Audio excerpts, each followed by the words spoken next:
Reaction to all of this now with our assistant political editor, Norman Smith, who's still at Westminster for us. And Amber Rudd saying it, clearly the spokesman for Theresa May is saying it. The bigger picture is very important here.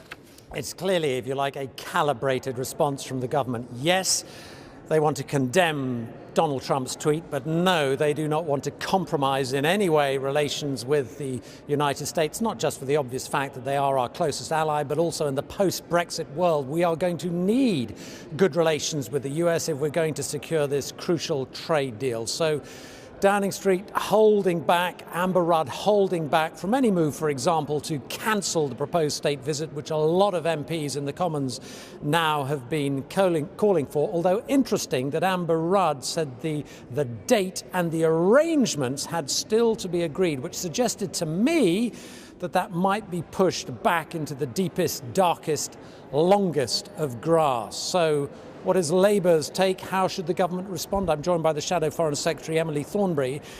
What is your sort of position on the state visit? Should it go ahead? Should it not go ahead? The first thing I'd say is we wouldn't be starting from here. She should never have invited him. She should never have invited him within a few weeks of him being elected.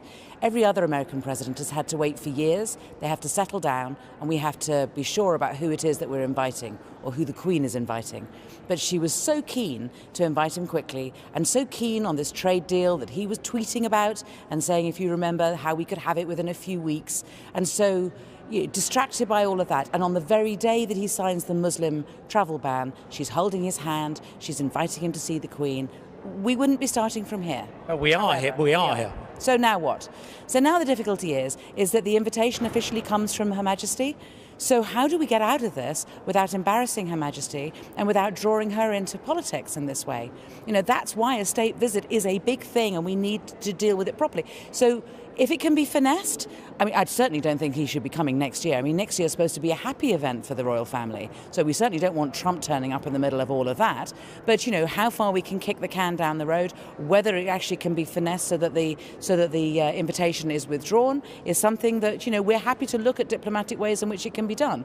But, you know, the mess that we're in is down to Theresa May being too keen to make friends, too close friends with Donald Trump, and it should never have been this way. We do not share, you know, we don't share the same views and values with Donald Trump. We do with most Americans, but not him. And she should have always been clear about it. I mean, the idea, according to the papers, that whenever he rings her, he's telling her how much he loves her. I mean, she can't have it both ways. She can't try and cuddle up to him and yet still be principled and stand firm. I mean, listen, I'm glad that she said what she did, but that hasn't worked, has it? Look at the way in which he's trying to belittle and humiliate her now. This is problems of her own making.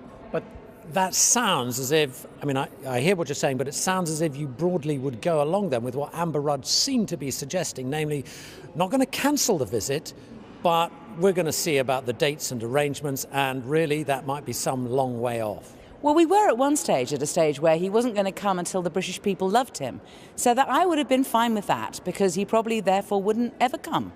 But then it got changed, and then there was supposed to be a date. Shouldn't have happened. We shouldn't have been given a date. It shouldn't have been next year. Certainly can't be next year now. Let's go back to Donald Trump shouldn't come until the British people love him. What about the language? The Downing Street spokesman has described Donald Trump's tweets as wrong. Sajid Javid went a lot further than that. Do you think the Prime Minister should express her condemnation more explicitly and strongly?